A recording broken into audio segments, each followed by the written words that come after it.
Good morning, it is currently 6:45 a.m. and I'm currently on my way to get a bus to Attila's. I've also got in this bag right here, good look, this is an Itoigawa Juniper. Attila said I can plant this up in his growing fields to thicken up the trunk, which I'm really excited to do. I decided to take it out of the pot before I left my home. That way I don't have to carry the weight of all the soil, and I just wrapped it in a little bag with sphagnum moss in there.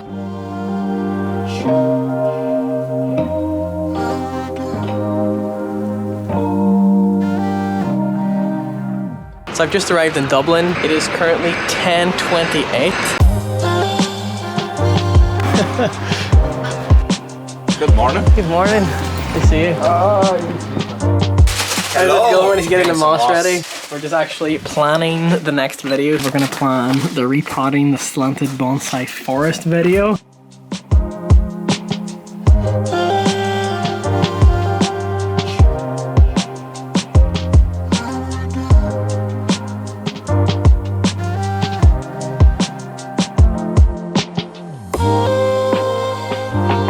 So Attila and I have been like super excited. I can't emphasize how excited we've been for getting this slanted forest from the slanted forest to a brand new, like, I don't want to say proper pot, but like a much lighter pot, because it's just so much easier to manage. Every time this big one down here needed moved, it was like a two-man operation. Attila needed to get me over, like grab one end of that, because it's like 50 kilos total. And this pot, not made of cement, it's got a different composite, and it's going to make moving this so much easier for Attila. Plus, I really like this new texture that it has. It's got this, like, even in areas like here, you see like it's got sort of like a rusty look. Now we're just setting up the table so we can plant this into here. If you're ever going to visit a bonsai friend, if you're bringing your tools, disinfect them, because if your tools or your garden has a special fungus or something, you don't want to bring them to your friend's garden and contaminate all their trees.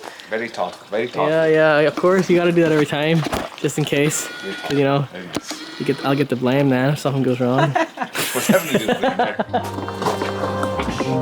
How much this moves, so cool looking, I guess, from there. So we just had a very productive day of filming. This is how the forest is looking so far, and this is the first time we've actually used keto, which is this clay stuff on top of the soil. I think it looks really nice and holds all the trees together. Hard day, lovely day.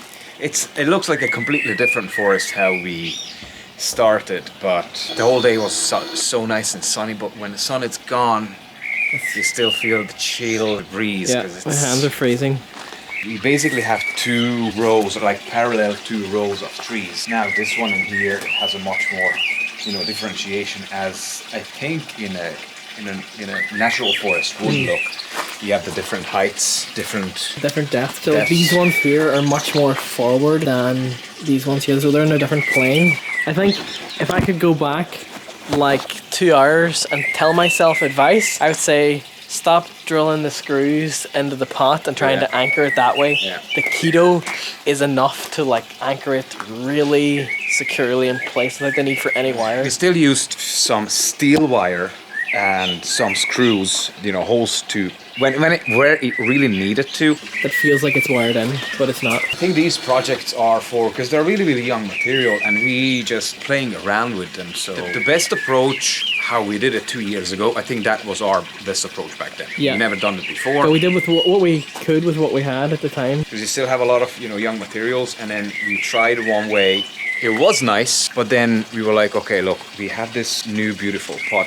What if we... And really I think we made an amazing decision to not to just lift it and put it down. It wasn't really in one piece with the pot, because I think that was our, I wouldn't say like rule, but then you really want to see this thing is not as the pot and the forest, but it's one thing. Yes, and I think we're really, really getting there. Is this where it's going to sit finally? This is where it's going to sit, so I just wanted to see how that would look just beside the Hobbit house. Yeah, look at that.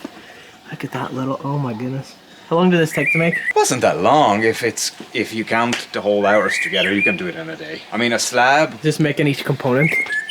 Yeah, it was just fun. Like Little. during the dormant season, you don't really have much. I mean, Yeah, in Northern Hemisphere, you don't really have much to do outside. So What if you carved out like a little hole behind the window for a light in there? because that's the thing. Like I'm doing this, and it was the same with the forest. I think it's the exact same method of okay, I do something once, and then you try to learn from it. And experience like okay, what I would have done differently. Yeah, I could have cut out the windows. I could have done it with the door. It's like the idea ferments in your brain.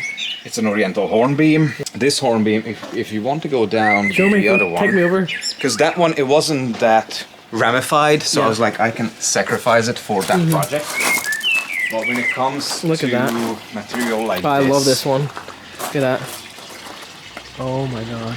that's a much more ramified tree. Yeah. So I was like, no, this needs to have its own pot. I like these trees that they are really unorthodox. If you see, it's a multi-trunk tree, but the multi-trunk starts at way higher than it should be. Yeah. There's a lot of flaws, a lot of inverse taper, that's when the beauty comes out of it. The funny thing with the Oriental Hornbeams, guys, if you believe this or not, this is coming out from the ground as it is. Naturally. As it is. The whole branch system, the secondaries, the tertiaries, every single thing, I just chopped it back slightly when I got it from the guy who collected it. So that's another thing is that I would say in most of my species, these are the easiest one to care of design-wise. Okay. Not horticulturally, design-wise, really, really easy. Tight internodes, tiny leaves, all what you want from a nice bonsai material. You're coming in, Floppies. It's okay now. We're coming in. I missed you twice. We're gonna watch Attila's video. He just released it today. Are we ready? Are we ready? Ready?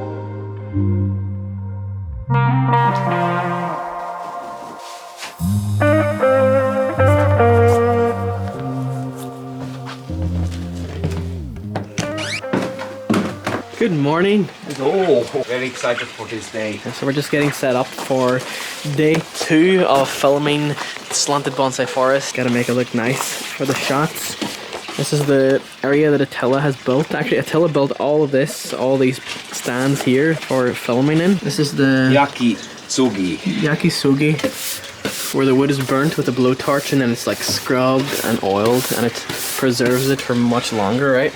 I think the best part of this is you can spend a lot of money on stains and liqueurs and all the stuff. Burn it. I didn't really scrub this time because the sun was hitting it too hard and it became too white really quick, so I just burn it now. Just leave it. Leave it as it is. It doesn't come off in your finger, does it? No, shouldn't. Oh yeah, okay. So the oil that you keep it in, or you rinse it down or anything? No. Just to burn. That's it. Done.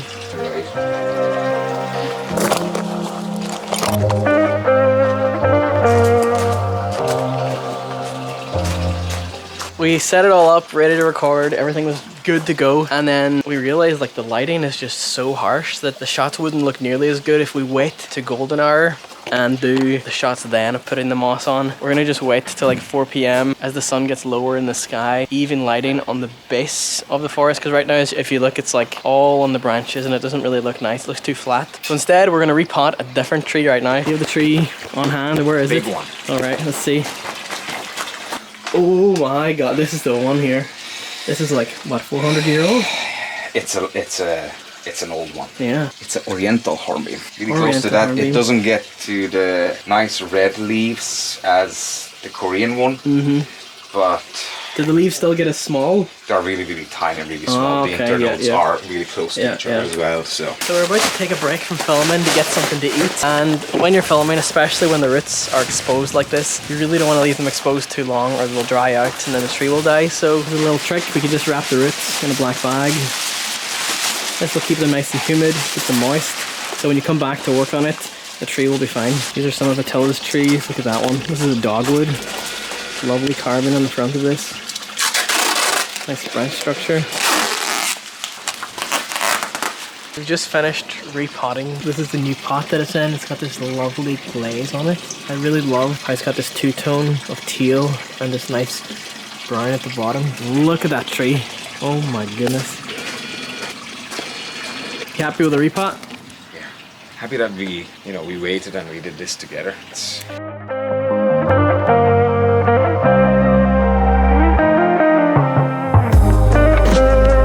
So we are going to the glass houses right now. Secret location. Secret location, up to see the growing fields Attila's got going. We're also going to plant that Itoigawa Juniper that I brought.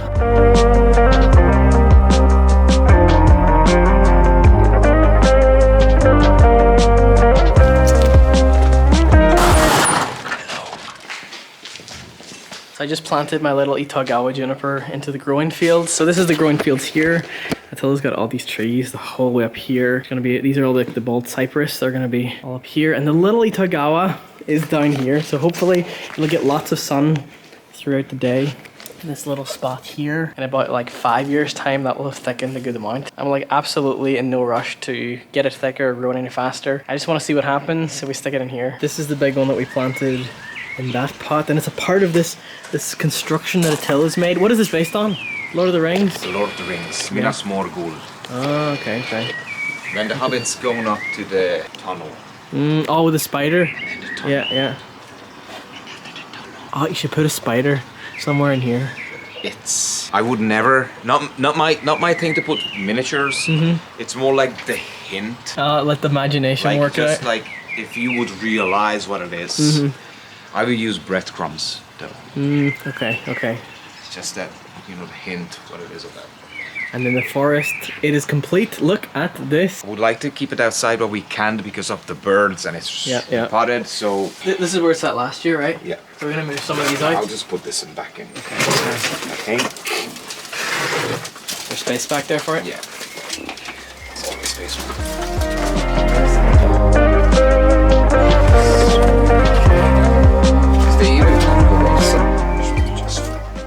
This is where this is gonna live for the next, like, what, 6 weeks? 6 weeks, 2 months. What we are at? 7th of March. Let's say 2 months. Cool. And then the birds up in here, they try to, chill down a bit after they build all their nests and all in like 2 months. Then we can start fertilizing, like what? Balance feed? I would say, yeah. This is another Oriental. Yeah. It's in a way bigger pot. These in Croatia too? What it should be. 99% they are coming from Croatia. It's the same collector, guys. So I'm not collecting these ones. I'm buying these trees, right? Yeah. But I think it's coming from the same area. I love this one. I really love that one. Really cute. Really cute trees. And they're already mature. Like you can consider that's a mature tree. You just need to put like a nice crown and ramification on, and you're kind of done. Yeah. And the rest is here. We airlayer that together. Yeah. It's the purple leaf plum, right? Plum. It is the plum. There's more. Yeah. The fairy trees, hawthorns. Oh, beautiful. Look at the bark. This is Attila's great big grapevine, and I think I filmed a clip of this last year and here, and I actually forgot to put it in the vlog. Let's cut back to that. I think last time when you see this, it was 2 years ago. Yeah. 2 years ago. Oh now my you see god. all the top. You can't even see it right on camera. I need to like take a different angle of this.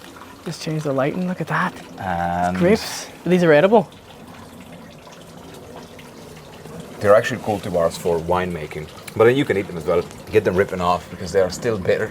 Can I taste one? But sure, yeah. Just any, like a dark color one? Like a darker, like you check the biggest one. Yeah, that should be fine.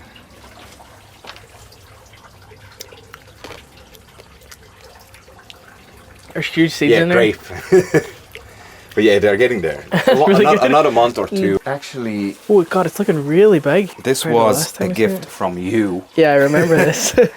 And I just kind of like put it up in a bigger container. Alright, whoa, okay, it's looking very Again, healthy. what you use today, fully sphagnum moss, a lot of apricots, a lot of apricot seedlings. You grew all these from seed? Yep, I got a lot of seeds, one of these online shops, and then I started to germinate them last winter. And then another kind of cool experiment, if I can call it that way. Up in the glass houses, well, actually I have a lot of weeds. And I thought, WTF? What the sorry, yeah, it's basically weed tea fertilizer. Oh, yes, okay.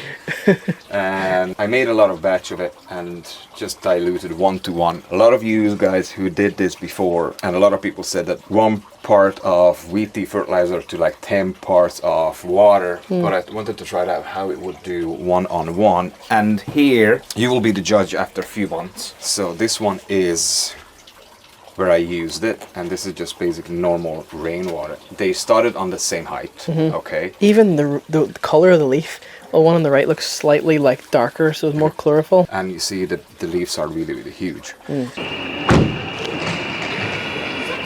It is now the following day, and I'm just about to head back home. It had been a really nice weekend here with Attila. Thank you very much for having me again at your place. Thank you so much for coming down. It's fun as always. But on that, we're going to end off this video right here. If you enjoyed, leave a like. Check out Attila's channel over at Fangorn Bonsai. And let us know down in the comments what you thought of this vlog. I'll see you guys next time.